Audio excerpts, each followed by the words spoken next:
Oke, coba bayangin deh, tahun 2026 nanti, dunia digital itu bakal kayak lautan informasi yang luas banget. Isinya macam-macam konten. Nah, pertanyaannya, gimana caranya konten kita, nggak sekedar tenggelam dan hilang gitu aja? Jawabannya akan kita kupas tuntas di sini. Nah, ini dia nih, akar masalahnya. Coba kita resapi kutipan ini. Di tengah gempuran konten yang serba sempurna, yang dibikin sama mesin, audiens itu ternyata lagi haus. Haus akan sesuatu yang asli, yang nyata, yang benar-benar terasa seperti sentuhan manusia. Jadi ini pertanyaan besarnya buat kita semua. Kalau AI bisa bikin apa aja dengan sempurna dan super cepat, terus peran kita sebagai manusia di mana? Apa kita masih relevan? Tenang, di sini kita akan cari jawabannya. Bukan cuma soal bertahan, tapi gimana caranya kita bisa benar-benar jadi pemenang. Oke, kita mulai dari sini ya. Kita bedah dulu medannya. Tantangan Digital 2026. Ini bukan lagi soal persaingan biasa, teman-teman. Ini adalah sebuah arena baru di mana aturannya udah berubah total. Nah, dengerin baik-baik, ini poin yang paling penting. Storytelling atau seni bercerita itu bukan lagi sekedar, oh ini skill yang bagus untuk dimiliki. Bukan, sekarang ini adalah syarat mutlak untuk bertahan.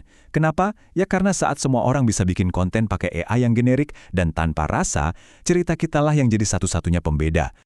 Oke, masalahnya udah jelas. Terus solusinya apa dong? Senjatanya apa? Nah, ini dia. Anggap aja storytelling ini sebagai senjata rahasia kita buat menaklukkan dunia digital yang makin rame ini. Ini, coba deh kita resapi bareng-bareng kalimat ini. Keren banget kan? Memberi jiwa pada algoritma.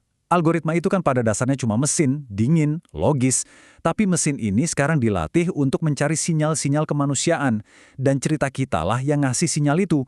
Emosi yang bikin orang nonton lebih lama, diskusi yang bikin kolom komentar rame, cerita kita yang ngasih jiwa yang dicari oleh audiens, dan pada akhirnya juga dicari oleh si algoritma itu sendiri. Udah siap? Oke, sekarang kita masuk ke bagian dagingnya nih. 4 aturan main baru yang wajib kita kuasai. Anggap aja ini adalah buku panduan buat kita semua untuk menavigasi ekosistem media sosial yang benar-benar baru. Aturan nomor 1. Ini penting banget. Lupain cara lama mikirin algoritma. Udah nggak zaman lagi kita cuma ngejar likes atau jumlah views doang. Algoritma sekarang jauh lebih pintar. Mereka udah nggak peduli sama angka-angka dangkal kayak gitu. Yang mereka cari adalah keterlibatan yang berkualitas. Terus, gimana sih cara kerja storytelling ini buat menyenangkan algoritma? Simple aja. Kalau cerita kita bagus, orang bakal nonton sampai akhir. Itu sinyal retensi yang kuat banget buat algoritma. Cerita yang bagus juga memancing orang buat ikut cerita, buat berbagi pengalaman di kolom komentar. Dan interaksi kayak gitu, nilainya jauh lebih tinggi daripada sekedar like. Lanjut ke aturan nomor 2, AI. Coba lihat perbedaannya. Di satu sisi, kita punya konten buatan mesin. Visualnya mungkin sempurna, tanpa cacat. Tapi rasanya hampa, nggak ada empati. Di sisi lain, kita punya konten yang berpusat pada manusia. Mungkin prosesnya nggak selalu mulus, kadang ada gagalnya, tapi justru itu yang bikin jujur dan otentik. Nah, menurut Anda, mana yang lebih nyambung ke hati audiens yang lagi haus koneksi tadi? Konsep ini melahirkan sebuah istilah baru yang bakal jadi kunci di 2026. Kecerdasan otentik. Ini bukan berarti kita anti AI ya, sama sekali bukan. Intinya adalah kita pakai AI sebagai asisten, sebagai alat. Kreator yang paling sukses adalah mereka yang bisa pakai AI buat bikin kerjanya lebih efisien, tapi di hasil akhirnya mereka menyuntikkan jiwa mereka sendiri, emosi, sudut pandang unik, dan pengalaman pribadi mereka. Aturan ketiga, ini tentang audiens kita dan waktu. Di tengah badai informasi, kira-kira berapa lama sih waktu yang kita punya buat bikin mereka berhenti scroll dan peduli sama konten kita?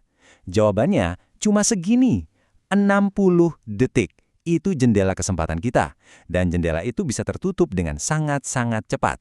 Gimana caranya cerita dalam waktu sesingkat itu? Tenang, ada formulanya, simple banget tapi super efektif. Pertama, kaitan.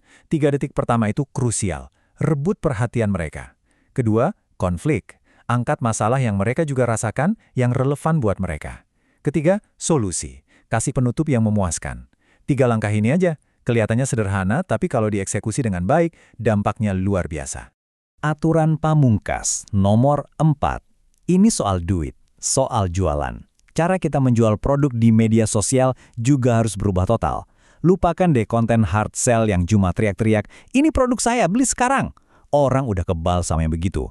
Konsumen sekarang nggak lagi cuma beli apa produk Anda, mereka membeli mengapa produk Anda ada. Mereka membeli cerita di baliknya. Dan puncak dari semua narasi produk ini, ya ini dia, User Generated Content atau UGC.